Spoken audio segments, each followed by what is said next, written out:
बिस्मिल्लाहिर्रहमानिर्रहीम। अस्सलाम वालेकुम प्यारे दोस्तों, कैसे हैं आप सब। मैं हूं महताब और आप देख रहे हैं महताब फूड रेसिपी।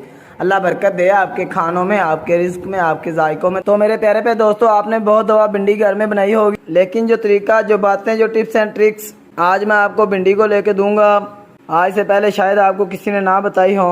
इसमें कौन से मसाले जाते हैं, कौन से नहीं जाते, किस तरह से इसको जूसी किया जाता है, किस तरह से इसको क्रिस्पी किया जाता है। चलिए, सबसे पहले मेरे पास दही है एक प्याली। इसके अंदर हम कुछ मसाले ऐड कर लेंगे।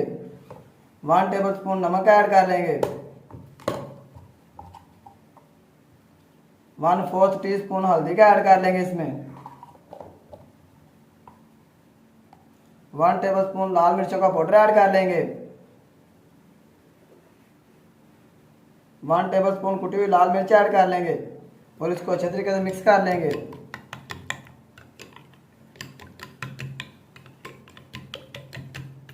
आप एक कढ़ाई लेंगे, उसको चूल्हे पर रख लेंगे, फ्लेम ऑन कर लेंगे और इसके अंदर ऑयल का ऐड कर लेंगे 1/2 कप। ये मेरे पास 1 केजी के करीब भिंडी है। इस तरीके से मैंने धो के इसको अच्छे तरीके से साफ करके काट लिया है। ये इसमें ऐड कर लेंगे।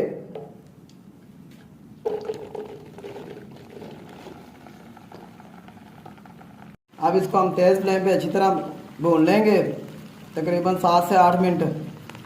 इसको हमने थोड़ी देर पकाया है। जब ये इस शेप में आ जाए तब आपने इसमें प्याज ऐड करने हैं। ये 2 छोटे साइज के बारीक प्याज कटे हुए हैं, ये ऐड कर देंगे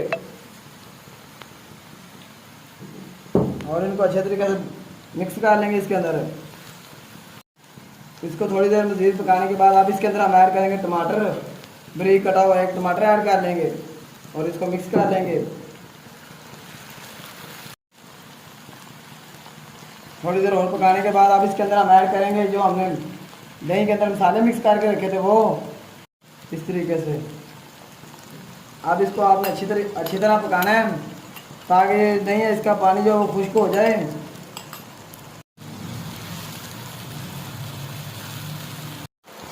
ये जो दही का पानी है इसको हम अच्छे तरीके से खुश्क कर लेंगे। इसी दौरान अगर आप चैनल पर नए हैं तो आपसे रिक्वेस्ट है, चैनल को जरूर सब्सक्राइब कर लिया करें। ये आपकी तरफ से मोहब्बत होती है, आपका प्यार होता है, आपकी तरफ से हमें एक इनाम होता है। जब दही का पानी खुश्क हो जाए उसके बाद आपने इसके अंदर मसाले ऐड करने हैं। 1/2 टीस्पून जीरे का पाउडर ऐड कर लेंगे। 1/2 टीस्पून खुश्क धनिया का पाउडर ऐड कर लेंगे। 1/4 टीस्पून काली मिर्चों का पाउडर ऐड कर लेंगे और इन सब चीज़ों को अच्छे तरीके से मिक्स कर लेंगे। मसाले इसके अंदर मिक्स करने के बाद इसके अंदर हम ऐड करेंगे 2 छोटी सब्ज़ मिर्चें कटी हुई बारीक और 1 ये लाल मिर्च ऐड कर लेंगे बारीक कटी हुई। थोड़ी सी हम इसमें धनिया ऐड कर लेंगे सब्ज़ और इन सब चीज़ों को मिक्स करने के बाद हम इसको डिश आउट करके इसकी फाइनल लुक में देखेंगे। माशाल्लाह अल्हम्दुलिल्लाह। देखें जी मेरे अल्लाह की शान, उसकी रहमतें, नेमतें और बरकतें जो दी इसने हमारे हाथों में, हमारे खानों में। तो मेरे प्यारे पे दोस्तों, अगर आपको लगता है मैंने कुछ भी अच्छा ही नया इसका वीडियो को लाइक करें, खूबसूरत सा कमेंट कर दिया करें। चैनल पर नया चैनल को जरूर सब्सक्राइब कर दिया करें। महताब को नहीं इजाज़त, अगली वीडियो तक अल्लाह हाफिज़।